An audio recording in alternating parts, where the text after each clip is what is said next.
बिस्मिल्लाहिर्रहमानिर्रहीम। अस्सलाम वालेकुम मुअज़्ज़िज़ सामीन कराम, भाइयों और बहनों, उम्मीद है आप सब खैरियत से होंगे। अल्लाह ताला से दुआ है कि हम सब की हिफाज़त फ़रमाए, अपने हिफ्ज़ व अमान अता फ़रमाए। तो बहुत सी रेसिपीज़ हमने आपको बना के दिखाई हैं। तो मौसम सरमा शुरू हो चुका है, तो आज हम आपको होममेड तरीके से मछली का मसाला तैयार करके दिखाएँगे कि आप घर में छोटी सी मिक़दार में किस तरह मसाला तैयार कर सकते हैं। तो आइए चलते हैं रेसिपी की तरफ। तो सबसे पहले हम इसमें धनिया शामिल कर रहे हैं।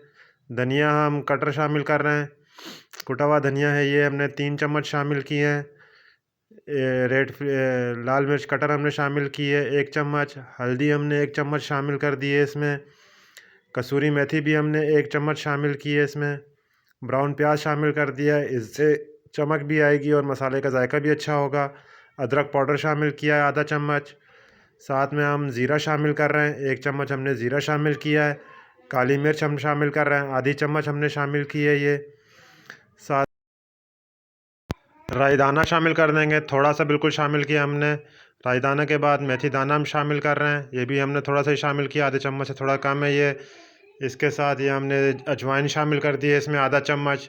इसमें ये हम नमक शामिल कर रहे हैं, पिंक सॉल्ट शामिल किया है हमने।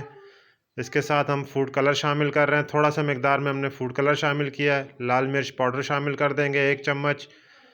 साथ में ही हम इसमें टाटरी शामिल कर रहे हैं, थोड़ी सी खटास भी पैदा करेगी, मसाले को महफूज भी करेगी। एक लहसुन का हमने जवा शामिल कर दिया है इसमें, और थोड़ा सा हमने कुकिंग ऑयल इसमें डाला है, ताकि जब ग्राइंड करेंगे तो इंशाल्लाह मसाले में एक अच्छी चमक और रंगत भी आ जाएगी। तो तमाम मसाला हमने ग्राइंड करना है। इसको अच्छी तरह आपस में मिक्स कर देंगे। मिक्स करने के बाद इसे हम ग्राइंड करेंगे। मुकम्मल रेसिपी हमने होममेड के हिसाब से बनाकर दिखाई है, आप इसे 5 से 6 दफ़ा इस्तेमाल कर सकते हैं बआसानी। स्पाइसनेस आपके हिसाब से है कि आप कितना तेज़ इस्तेमाल करना चाहें तो मसाला ज़्यादा कर सकते हैं, वरना आपके लिए 1 चम्मच भी काफ़ी रहेगा ये। तो मुकम्मल मसाला है जो हमने बनाकर दिखाया आपको। इसे ग्राइंड करते हैं, तो ग्राइंड करके भी आपको दिखाते हैं। इसे थोड़ा सा मामूली सा दरदरा सा रखेंगे, बिल्कुल बारीक फ़ाइन नहीं करेंगे इसको। इसके साथ आप पूरे पाकिस्तान से कहीं से भी हमसे डिलीवरी मंगवाना चाहते हैं तो हम आपको पूरे पाकिस्तान में डिलीवरी पोस्ट भेज सकते हैं। आपको पाकिस्तान पोस्ट के ज़रिए हम डिलीवरी करते हैं, काफ़ी सस्ती पड़ती है ये टीसीएस वगैरह के बनिस्बत। तो एक अच्छा और मेयारी मसाला तैयार करने के लिए मुकम्मल अज्जा और अच्छे और जायकेदार अज्जा शामिल करने इस्तेमाल करने चाहिए।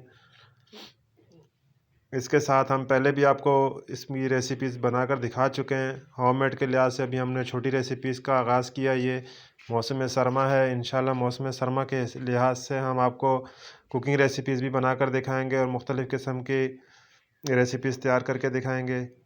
तो आज हमने ये मछली मसाला तैयार किया है, तो इंशाल्लाह बहुत जल्द हम आपको एक मछली की रेसिपी भी तैयार करके दिखाएंगे। मुख्तलिफ़ तरीक़ों से 2-3 किस्म की मछली से आपको तैयार करेंगे इंशाल्लाह हम।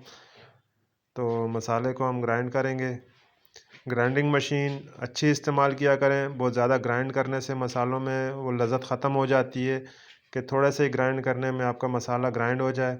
और मसालों का हमेशा बिल्कुल फ़ाइन नहीं किया करें, थोड़ा सा दरदरा रखा करें, ताकि मसाले जब आप अपनी रेसिपी के लिए तेल में जब आप शामिल करते हैं अज्जा में, तो फ्राई होने के दौरान उनके जायके और खुशबू जो है वो बरकरार रहती है।